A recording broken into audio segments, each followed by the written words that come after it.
Hi everyone, good morning, good afternoon, good evening. I don't have many words. Today I went to the pyramid and when I went out, I almost faint again. So I spent the whole day in bed again. And an intense day to finish the week of subconscious. Today I just wanted to talk about this image that I have here regarding something that I wrote in the post, which is, I think, better written, and that is regarding the subconscious. Subconscious is our topic today. I hope you can see it well.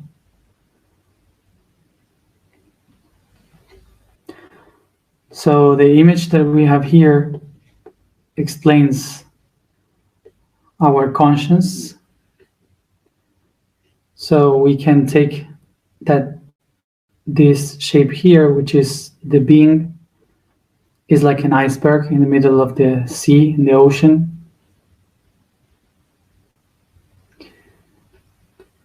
So the part above the line is the conscious. The conscious. The part that is below, under the water, is the unconscious.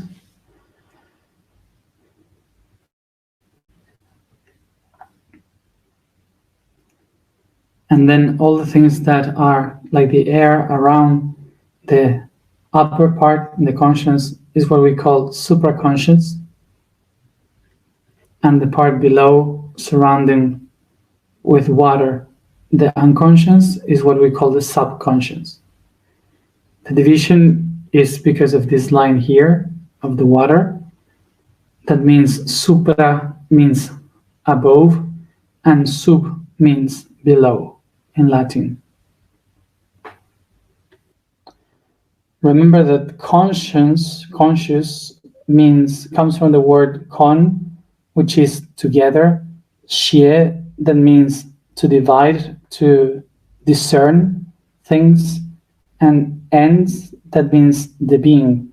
So is a being that can understand the separation or the different parts of something all together. That's a conscious being, okay?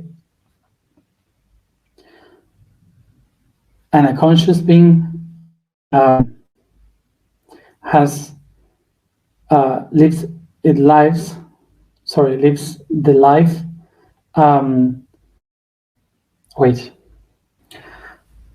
So a conscious being is the one that knows how to discern, and basically not all of us, all the beings in the planet, all the humans, are just aware of a tiny part of themselves, can realize about just tiny little parts, can discern about a little bit of what reality is, what oneself it is. And the rest of it, like the 80% of ourselves, is unaware, so it's unconscious. The word un means no, so a lack of.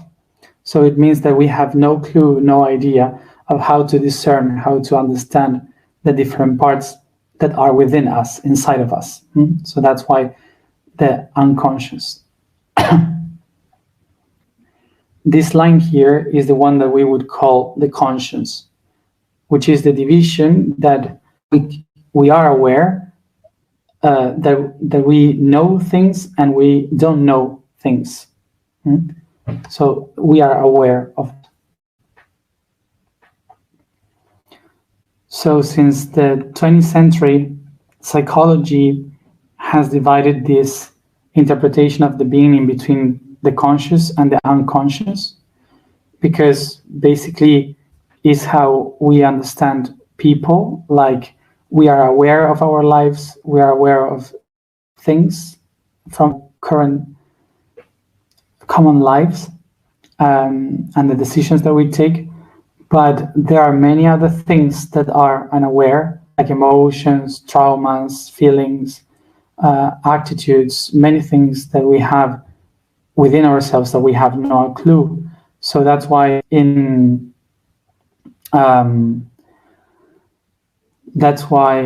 the unconscious we have so much information from our own life, from our experiences that we don't recognize, that we don't know.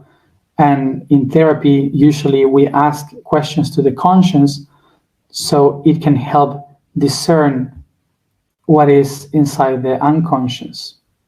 So we can understand that. We can understand what is shaping where we are now, the whole. Since the 19th century, people in psychology used to speak also about the superconscious and the subconscious. Two topics would describe much more of what the being is. But usually in the 20th century, the psychologists started to unify the subconscious with the unconscious. Why a lot of people mistake both of them and have no clue how to divide or how to understand the difference between these two, because usually in psychology we used to call both like if it is the same, like so both concepts were encoded in the unconscious, and we say that all this here is unconscious. So in the other hand, we have the superconscious. The superconscious is beyond the conscious, because it's something that we don't have any control of. There are things that just happen that we cannot control them, but even though they bring us coherence and order in our life. So the superconscious is not hiding anything, is using everything to help the conscious. So for example, the nerve system in the parasympathetic and the sympathetic system in biology is something that that helps the conscience in order to recognize the environment. So it's something that you cannot control, and also all the previous processes in order to get an idea, the connections of data that you have in your brain before you can take an action, all those things in our life, but we cannot control them, is what we call the superconscious. So you can have it the physical way with the nervous system, you can have it in the emotional level and also in the mental level, or putting there in the ideas. And also the higher self is inside the superconscious, is a part of it. It's not that the higher self is a part, or it is the superconscious. Okay, it's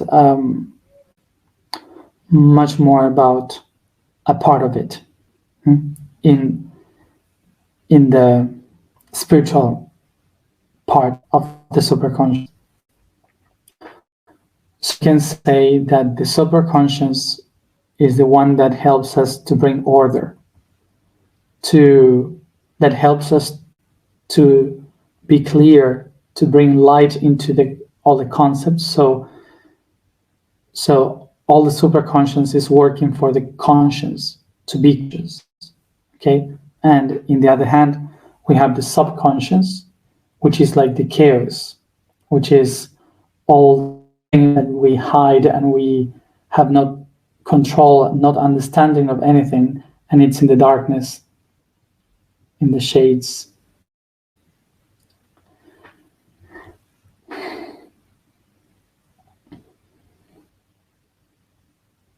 So the supraconscious is the plane where our higher self connects, our guides, angels, masters, all these beings from other dimensions, they communicate with us through the supraconscious. And it is like the air that is surrounding the tip of the iceberg. So in the other side, the subconscious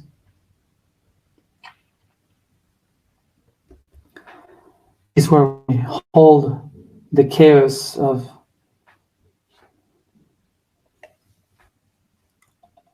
all our fears, our traumas, but also all the memories of past lives, of other realities, memories from all the history that are not ours from this life, that are from the entire reality. So the subconscious is not something of my own, it's something I share with many. The same way as the supraconscious, because we can find other icebergs in the ocean. So it's the environment that holds all that.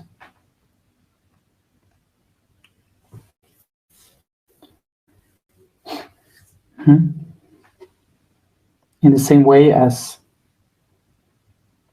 the supraconscious, when we receive messages from the higher levels of realities, each one of us will receive it and perceive it from a different point of view.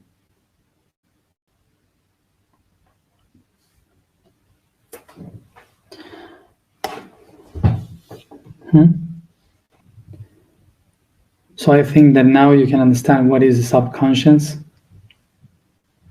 And as you see, is a chaos. This is why the subconscious can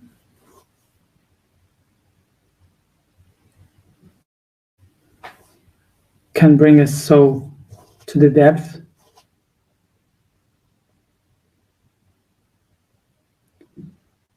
and bring so much chaos, because it's very dark.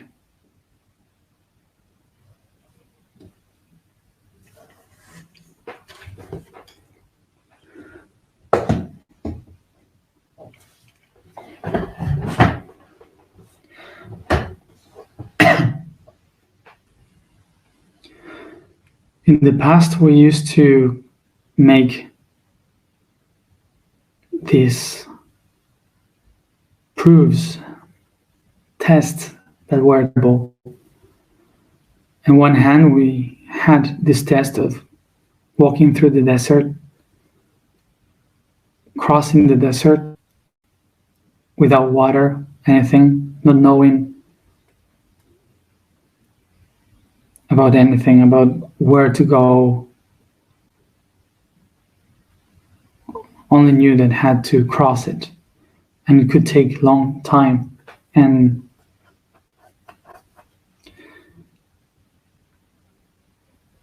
during that time, we would face the subconscious. And on the other hand, there was another test that was being inside like a cave or a closed spot where it's all dark. And you also had no clue about the time when to come out. And you could start to get crazy. So basically, the goal of these two tests was to break the conscious, the ego, the one that controls, and start to break the unconscious, with all the emotions and the suffering. And after that, you start to get crazy, delusion.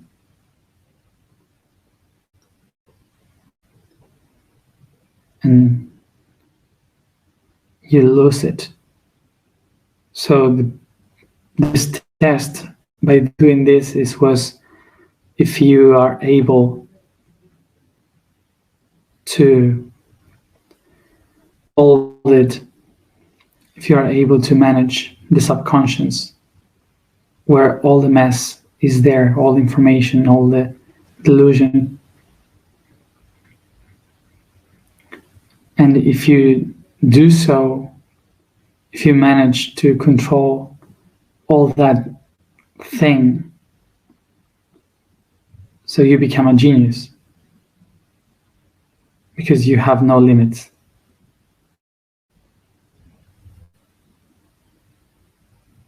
You can do anything. It's very powerful to be able to connect with the subconscious.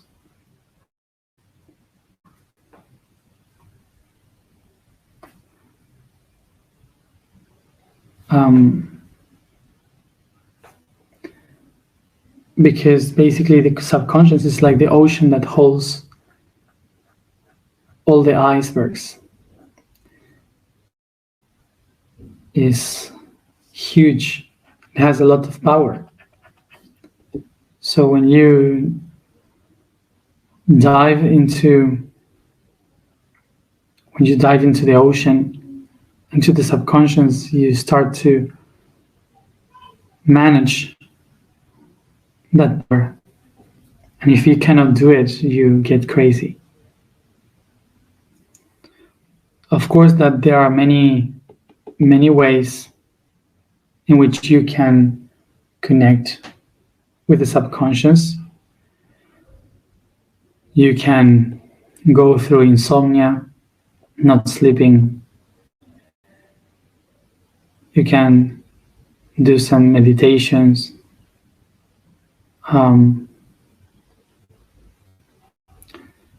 Use some sacred plants, drugs.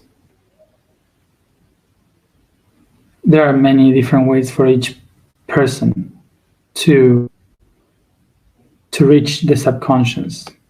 But I would advise to everybody to have a purpose, a question in order to do that, because you need to have a goal, a north, like a compass to follow.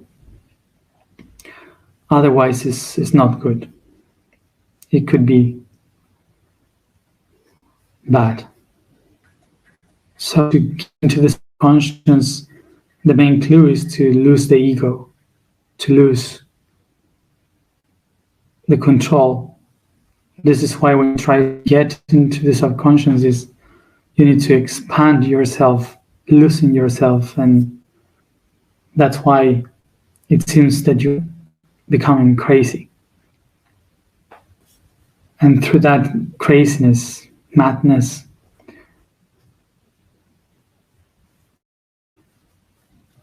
you can start to see everything, like how everything is connected and not linear. And from the subconscious, one can be much more aware of all the memories that connect throughout the conscious. So in order to be connected with the subconscious is needed for us to be a little bit crazy. So when people used to say to me that I am crazy and what I do is madness or whatever, my only answer would be like, yes, indeed.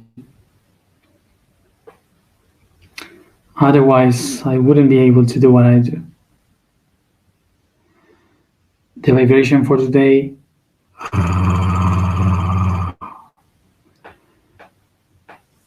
the statement for today is, I am the infinite dreamer. The code today is the age of Gemini. Between the years 4430 BC and 6580 BC, approximately, was the era of the great migrations. Humans from all parts of the world began to move on the plains to migrate, looking for new places where to settle down. The different cultures didn't have an established land, and the road belonged to anybody, to everyone. Communication between the groups was individualistic and familiar. The construction of the first stone circles began, from which today we can still see some in resonance with those from past eras.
I am the infinite dreamer.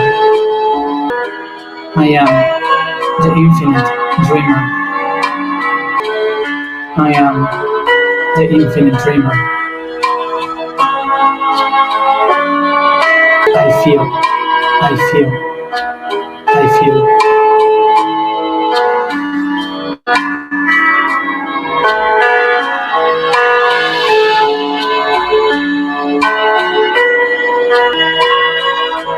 And from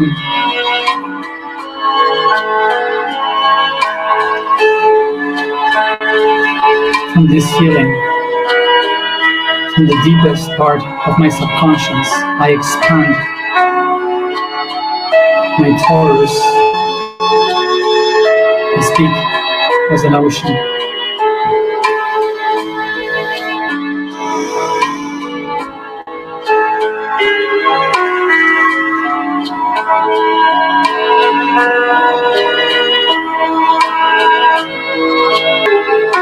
I am infinite.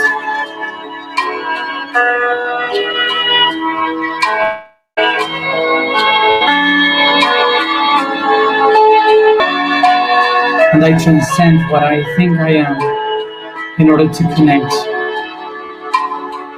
with the inner infinite potential within me.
take a deep breath, and each one at its own time, come back here and now.